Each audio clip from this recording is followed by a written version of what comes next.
अर्जुन, क्या तुम्हें पता है कि तुमने किसे पकड़ लिया है? मेरे पास एक और शक्ति है, मैं भविष्य देख सकता हूँ।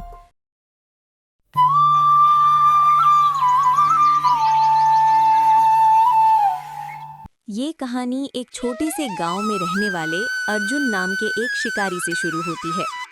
अर्जुन बहुत चालाक था, लेकिन उसके अंदर एक बहुत बड़ी कमी थी। वो बेहद लालची था। उसे हमेशा ज्यादा से ज्यादा पैसे कमाने की लालसा रहती थी। इसी लालच के कारण वो जंगल में जानवरों और पक्षियों को पकड़कर उन्हें बेच देता था। हर सुबह अर्जुन अपने जाल और हथियार लेकर जंगल की ओर निकल जाता था। वो घंटों तक पेड़ों के पीछे छिपकर जानवरों का इंतजार करता और मौका मिलते ही उन्हें पकड़ लेता। गांव के लोग उसके इस काम से खुश नहीं थे, लेकिन अर्जुन को किसी की परवाह नहीं थी। उसके लिए सबसे महत्वपूर्ण चीज सिर्फ पैसा था। एक दिन की बात है, अर्जुन हमेशा की तरह जंगल में शिकार की तलाश में घूम रहा था। चारों तरफ ऊंचे ऊंचे पेड़, पक्षियों की आवाजें और ठंडी हवा चल रही थी। अचानक उसकी नज़र एक छोटी सी गिलहरी पर पड़ी, जो एक पेड़ की डाल पर खेल रही थी। गिलहरी बहुत प्यारी और मासूम लग रही थी। वो कभी पेड़ की शाखा से दूसरी शाखा पर कूद रही थी और कभी जमीन पर उतरकर कुछ खाने की तलाश कर रही थी। अर्जुन के मन में तुरंत लालच आ गया। उसने सोचा कि अगर वो इस गिलहरी को पकड़कर बाजार में बेच देगा तो उसे अच्छे पैसे मिल सकते हैं। ये सोचकर उसने धीरे धीरे अपना जाल निकाला और चुपचाप गिलहरी के पास जाने लगा। वो बहुत सावधानी से कदम रख रहा था ताकि गिलहरी को उसकी आहट न सुनाई दे। जैसे ही अर्जुन जाल फेंकने वाला था, तभी अचानक पीछे से एक आवाज आई, रुको! अर्जुन चौंककर पीछे मुड़ा। वहां एक लड़की खड़ी थी जिसका नाम राधा था। राधा उसी गांव की रहने वाली थी और वो बहुत दयालु और नेक दिल लड़की थी। उसे जानवरों और पक्षियों से बहुत प्यार था। राधा ने देखा कि अर्जुन उस मासूम गिलहरी को पकड़ने वाला है। ये देखकर उसे बहुत दुख हुआ। राधा ने अर्जुन से कहा, अर्जुन, कृपया इस गिलहरी को मत पकड़ो, ये बहुत छोटी और मासूम है, इसे जंगल में ही रहने दो। लेकिन अर्जुन हंसते हुए बोला, मैं इसे बेचकर पैसे कमाऊंगा, मुझे पैसों की जरूरत है। राधा कुछ देर सोचने लगी। फिर उसने अपने कपड़ों की जेब से एक छोटी थैली निकाली। उस थैली में 3 सोने के सिक्के थे। राधा ने वो सिक्के अर्जुन की ओर बढ़ाते हुए कहा, अगर तुम्हें पैसे चाहिए तो ये लो, लेकिन बदले में इस गिलहरी को आज़ाद कर दो। सोने के सिक्के देखकर अर्जुन की आंखें चमक उठी। उसने तुरंत सिक्के ले लिए और गिलहरी को छोड़ दिया। जैसे ही गिलहरी आज़ाद हुई, वो तेजी से पेड़ पर चढ़ गई और कुछ ही पलों में जंगल की गहराई में गायब हो गई। राधा को ये देखकर बहुत खुशी हुई, लेकिन अर्जुन के मन में अभी भी लालच भरा हुआ था। उसे नहीं पता था कि जल्द ही उसका यही लालच उसे एक बड़ी मुसीबत में डालने वाला है।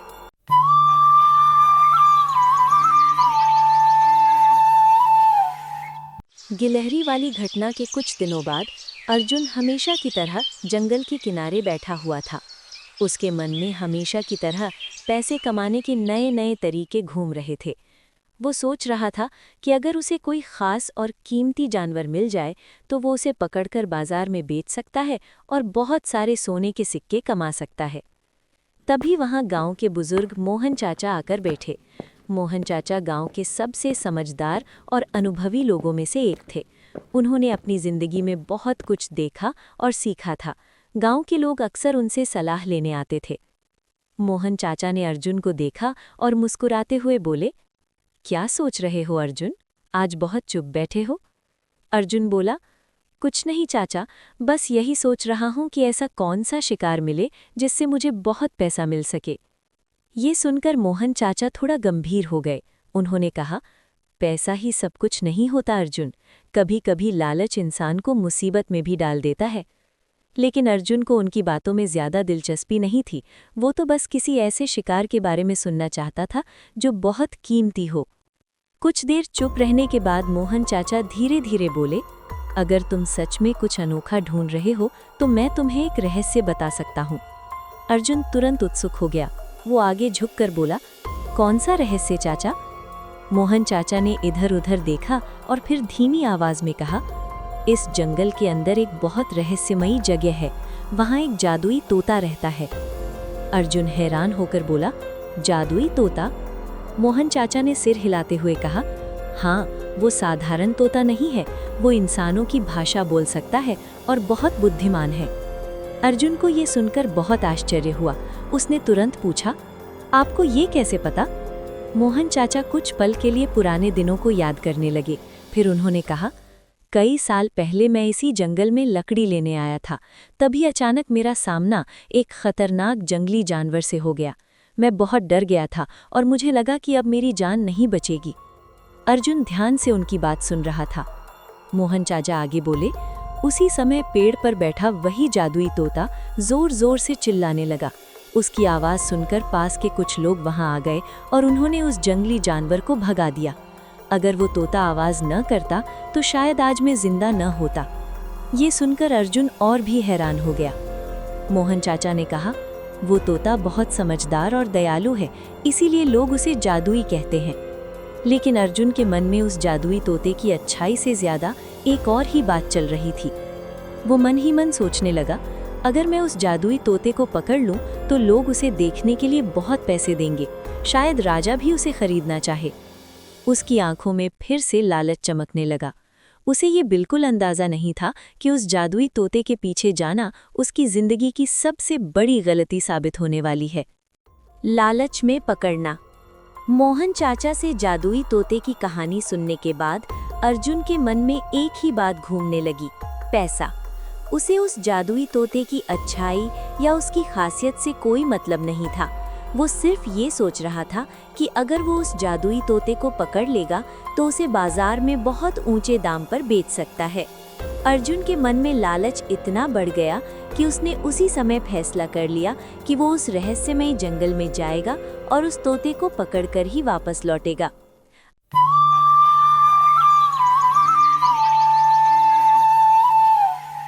अगली सुबह सूरज निकलने से पहले ही अर्जुन अपने जाल और पिंजरे के साथ जंगल की ओर निकल पड़ा।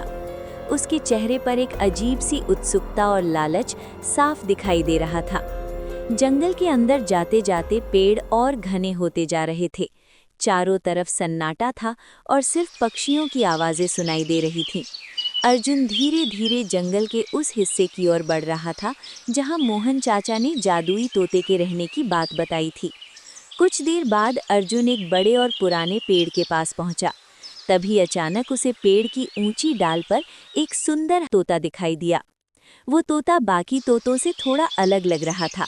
उसकी आंखों में अजीब सी चमक थी और वो बहुत शांत होकर आसपास देख रहा था। अर्जुन समझ गया कि यही वही जादुई तोता है जिसके बारे में मोहन चाचा ने बताया था। उसके मन में खुशी और लालच दोनों बढ़ने लगे। उसने सोचा, अगर मैं इसे पकड़ लूं तो मुझे बहुत सारा सोना मिल सकता है। ये सोचकर अर्जुन ने धीरे धीरे अपना जाल निकाला और पेड़ के नीचे छिपकर खड़ा हो गया। वो सही मौके का इंतजार करने लगा। कुछ ही देर में वो तोता नीचे जमीन पर दाने खाने के लिए उतरा। यही मौका देखकर अर्जुन ने तुरंत अपना जाल फेंक दिया। जाल सीधा जाकर उस तोते पर गिरा। तोता अचानक फंस गया और फड़फड़ाने लगा। उसने उड़ने की कोशिश की, लेकिन जाल में फंस जाने की वजह से वो बाहर नहीं निकल पा रहा था। अर्जुन जल्दी से दौड़कर वहां पहुंचा और उसने उस तोते को पकड़ लिया। तभी अचानक वो तोता इंसानों की तरह बोल पड़ा, मुझे छोड़ दो अर्जुन, मुझे कैद मत करो। ये सुनकर अर्जुन एक पल के लिए चौंक गया। उसे विश्वास नहीं हो रहा था कि ये तोता सच में इंसानों की भाषा बोल सकता है। लेकिन अगले ही पल उसके मन का लालच फिर से जाग गया। वो हंसते हुए बोला, अब तुम मेरे हो, तुम्हें बेचकर मैं बहुत अमीर बन जाऊंगा। ये कहकर अर्जुन ने उस तोते को एक मजबूत पिंजरे में बंद कर दिया। तोता चुपचाप पिंजरे के अंदर बैठ गया और अर्जुन को ध्यान से देखने लगा। अर्जुन बहुत खुश था। उसे लग रहा था कि उसकी किस्मत खुलने वाली है, लेकिन उसे बिल्कुल भी अंदाजा नहीं था कि उसका यही लालच जल्द ही उसके जीवन की सबसे बड़ी मुसीबत बन जाएगा। अर्जुन जादुई तोते को पकड़कर बहुत खुश था। उसे लग रहा था कि अब उसकी किस्मत बदलने वाली है। उसने तोते को एक मजबूत पिंजरे में बंद किया और घर की ओर चल पड़ा। चलते चलते वो बार बार पिंजरे की ओर देखकर मुस्कुरा रहा था। अब तो मेरी किस्मत खुल गई, लोग तुम्हें देखने के लिए भी पैसे देंगे और बोलते हुए सुनने के लिए भी। पिंजरे के अंदर बैठा तोता शांत था। वो कुछ देर तक अर्जुन को ध्यान से देखता रहा, फिर धीरे से बोला, अर्जुन, क्या तुम्हें पता है कि तुमने किसे पकड़ लिया है? अचानक इंसानों की तरह आवाज सुनकर अर्जुन चौंक गया। अरे, तुम फिर बोलने लगे? हाँ, मुझे पता है, तुम वही जादुई तोते हो जिसके बारे में मोहन चाचा बता रहे थे। हाँ, मैं वही तोता हूँ, लेकिन मेरी खासियत सिर्फ इंसानों की भाषा बोलना ही नहीं है। अर्जुन की आंखों में उत्सुकता चमक उठी। तो और क्या खास बात है तुम्हारे अंदर? तोता शांत स्वर में बोला, मेरे पास एक और शक्ति है, मैं भविष्य देख सकता हूँ। मैं बता सकता हूँ कि आगे क्या होने वाला है। ये सुनते ही अर्जुन की आंखें लालच से चमक उठी। सच में? तुम भविष्य बता सकते हो? हाँ, मैं लोगों के जीवन में आने वाली घटनाओं के बारे में बता सकता हूँ, लेकिन मेरी इस शक्ति का इस्तेमाल बहुत सावधानी से करना पड़ता है।